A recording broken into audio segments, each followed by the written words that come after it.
The most overhated characters of all time. Hate. We see it pretty much every day in our lives, no matter how much we try to avoid it. The feeling is typically directed towards someone or something, whether it be hate of a certain food or hate of a certain person. Depending on your perspective, such an intense, negative feeling is justified to an extent. However, it is hard to justify going overboard with your distaste for specific people. In my opinion, there's a limit to the amount of hate one should receive, and usually this line doesn't get crossed. Is this the Euphoria beat in the background? I know I'm not tripping. He did say, let me tell you, I'm the biggest hater. I hate the way that you walk, the way that you talk. I hate the way that you dress. Why he hate him so much, bro? There's a limit to the amount of hate one should receive, and usually this line doesn't get crossed. But when it comes to media, there are certain characters that receive hate that surpasses what one may justify. Usually, most authors don't want one of their main protagonists / good guys to unintentionally receive a disproportionate amount of hate compared to the rest of the cast. Certain circumstances, lack of context, or detached perspectives are some of the many reasons why these characters get so much flack, even when their actions are reasonable. And you know, it's just not right. Someone needs to defend these fictional characters from the haters who try to slander their name to the ground every single day. So in today's video, I'm gonna have to represent some of these characters and do my best to clear their name. That's right, it's time for Olama-sama Ace Attorney. And we're gonna go through some of these cases and see if they have good reasoning to stand on. Let's see. For case number 1, we have ChiChi.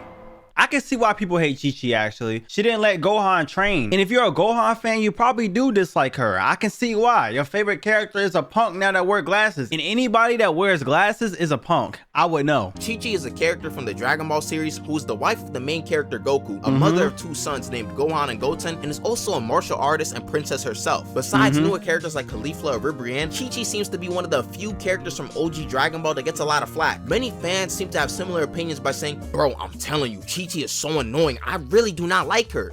Bro, I don't know who you are. Get out of my house. But one of my main issues with people calling her annoying is that their reasoning is simply not good enough. What people have deemed as annoying does not make sense whatsoever. And to prove this point, I wanted to look through some examples. For our first example, we can look at ChiChi not wanting Gohan to go to Namek to find the Dragon Balls to resurrect Piccolo. I feel as if some people may look at this moment of ChiChi yelling and nagging Gohan as being annoying, but we should really look at the entire scope of the situation first. She's a mother. Y'all do realize that she is a woman and also a mother. Y'all get mad at her for being who she is. She is a woman and a mother. Of course he's gonna nag. Yelling and nagging Gohan as being annoying, but we should really look at the entire scope of the situation first. We as the viewer know that Gohan and Piccolo started to bond in the Saiyan saga, but as far as ChiChi knows, Piccolo has kidnapped Gohan, almost killed Goku, and actually did kill Goku. That's a valid point too. That Gohan is like 4 or 5 years old and wants to go to a planet that's light years away with Krillin, Bulma, and Goku when he arrived. Mind you, he's 4? He was 4 in that? Bro, he don't look 4. He don't look 4 at all. Go to a planet that's light years away with Krillin, Bulma, and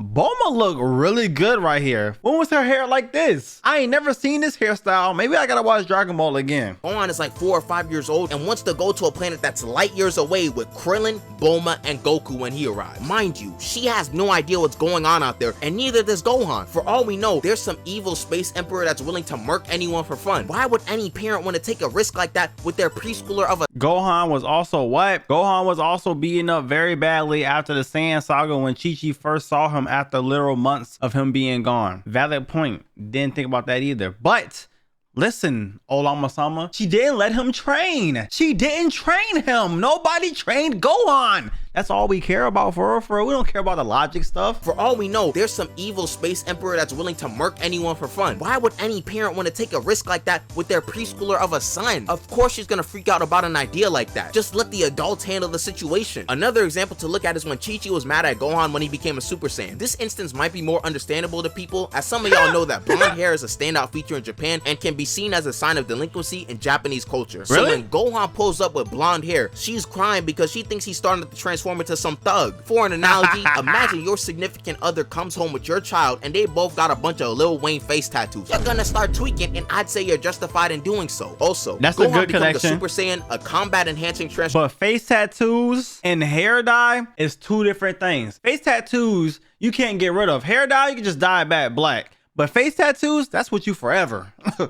That's a whole different ball game right there, boy. And I'd say you're justified in doing so. Also, Gohan becoming a Super Saiyan, a combat-enhancing transformation, leads into my next point. A lot of the people who dislike ChiChi seem to refer to the time she's shown to be a bit overbearing with wanting Gohan to study and go to a good school instead of fighting. Wait, hold up. Let me say that in a different way. Some people don't like that ChiChi, a mother, wants her son to study and get into a good school rather than fighting planet-busting aliens. Now, if I'm not mistaken, a lot of parents probably have this thought process, or at least something close to it. I'm pretty sure most parents don't want their kids fighting all the time and or would want their kids to get a good education. It seems like a pretty obvious choice to me if I were a parent. She has witnessed multiple times how fighting has gotten her husband murked, and it was out of her control both times. The logical mindset would be to prevent that same path happening to your son despite whatever potential he has. This argument is also kind of helped by the fact that Gohan ended up enjoying being a bookworm anyways when he was older. Now, if you believe that ChiChi was putting too much pressure on Gohan when it comes to school, a new discussion can arise, and now there can be cause to hate on her character. Even the outbursts that people hate on ChiChi for are completely reasonable, or at least make sense as to why they happened. And for this portion, I really want to hammer home the point by showing this in real life, because let's be real, it's a lot easier to see and comprehend how an interaction works when you see it in person. So here's the reenacted context that led up to one of ChiChi's outbursts. Sorry, I can't ignore this. Did y'all see that hammer in the background miss every single time? Watch this in the background, just watch it. Easier to see and comprehend how an interaction works when you see it in person. So here's the reenacted context that led up to one of ChiChi's outbursts. Dang, when is Goku coming back? I'm back, everyone. Shoot. Yo, hey Goku. I just started cooking dinner, so this is what you look like? Oh my gosh. Training session we had. You look like a young Berlin, I'm not gonna lie. You look like a young Berleezy, bro. What the heck? Oh shit. What's happening? Goku, I just started cooking dinner, so it's gonna be a little bit till it's ready, okay? It was a crazy training session we had today. I gotta take off my clothes right now. They're so dirty. What? It's not even Wait, funny. are you gonna do this in the living room? Hey, ChiChi, could you wash these for me? Ah, man, I love you, ChiChi. You're the best wife anyone could ever ask for. Oh, okay, that's Goku. Go on. Your clothes are dirty too. Not lying. You're gonna have to get them washed, right? Should I just give them to mom? Yeah, let's give them to your mom. Bet. Why is that the voice? Let's take a nice bath together. Nah, you must be tripping. You think I'm gonna be cooking food for you and washing these dirty clothes that you throwing? You guys know how the rest goes. This was something that actually happened in the series, by the way. It's obviously not a one-to-one, but it's basically the same thing. It may come off as annoying and short-tempered, but this interaction is something that I understand someone getting mad about. But you know, I do understand some of the reasons as to why some people hate on ChiChi. One thing that we should acknowledge is that Dragon Ball is a shonen anime. It's about fighting, getting stronger, adventures, along with a plethora of other shonen elements. So when you watch Dragon Ball, you want to see your favorite characters get the chance to fight and push their limits. You don't want someone to hinder that or prevent it from happening. It's also possible that ChiChi reminds some of y'all about your parents and guardians nagging you about certain things. To sum it up, ChiChi gets all this hate. Pain and torment I go through just because I want the best for my little boy. Oh yeah, exactly. Yes, she can have That's an very annoying valid. tone, but her actions are very realistic, and I bet that a lot of your parents would have somewhat similar ideals. As I grew up more and more, I really started to realize that ChiChi wasn't tweaking most of the time, and if you're still a bit young, you may see something similar when you grow up. So I think we can call this a closed case. Let's move on to the next one. I'll let it slide. I don't know who this Eustace is. Kid from One Piece is a pirate from the Worst Generation and has been portrayed to have a rivalry with both the main character Luffy and another Worst Generation member, Law. Kid also boasts one of the highest bounties in the entire series at 3 billion berries, as he was a major contributor to the defeat of Big Mom and Emperor of the Sea. Kid seems to receive a lot of slander and flack by fans for things he simply cannot control. It's to the point that some people just don't even appreciate his character. As we all know, Kid has the same dream as other characters like Luffy and Blackbeard, and that is to become the Pirate King. The difference between Kid and them is that Luffy is the main character, so we know that man will be getting any type of mentoring and training he needs to get stronger. And Blackbeard is clearly set up to be one of the final antagonists of the series, so his strength will rise as it is needed to achieve that goal. But Kid is a side character, so we know dang well that he is not getting that same treatment. So he's gonna be going through his journey to become Pirate King blindly. All the intricacies and systems in the One Piece world are not made clear to him, so he's forced to learn them by himself. Imagine trying to learn calculus by yourself without learning any algebra beforehand. Calculus? You're gonna be lost trying to wrap your head around a derivative. Another thing that should be addressed is Kid getting one shot by he who shan't be named. And I may be this guy's representative, but I won't lie, this did almost irreparable damage to Kid's reputation. He was the one who picked the fight with Shanks. He got humbled. Let's move on. But I don't think it's that simple. Let's walk and look at everything that happened. Kid was about to use his strongest attack that Shanks saw would destroy a fleet of his ships. We also know that this is the same blast that Kid used against Big Mom to finish her off in their battle. So now that we've established how strong this attack is, when he who shan't be named hit Kid with the divine departure, the attack Kid was charging up up was also set off as well. This caused Kid's crew to get hit with 2 insanely strong attacks, which explains him going down in 1 hit. Another thing people criticize Kid's character for is the way he uses his devil fruit powers and Haki ineffectively, which is valid to a certain point. People think that he can and should be stronger since his fruit revolves around magnetism. We've seen other characters like Magneto go crazy with magnetism, and all we've seen Kid do is make mechs. But as we all know, devil fruits are extremely hard to use to their utmost potential. There's no instruction manual on them, so the user kind of just has to wing it and use it in their own way. So Kid using his fruit to make mini mechs are just what he's been able to discover with his abilities. And as for Haki, Kid might not even know he has Conqueror's Haki, so he really is just ignorant about a lot of things. If you've ever played an RPG or really any game without any prior knowledge, you'd likely have a similar experience to Kid. Aside from personality and other character traits, a lot of the reasons people hate on Kid are usually things that are out of his control. It just becomes irrational at a certain point. If we're being honest, Kid is one of the few realistic depictions of what someone can do in the One Piece world without all the knowledge that we see Luffy and his crew get. With that being said, I think we can close this case. Dang, another case closed. Shoot, I'm good at this stuff. Anyways, if you're new and enjoying my premier attorney abilities, you might as well subscribe. And also, sit back, because the next character we're gonna get into is fairly interesting to say the least. Sakura?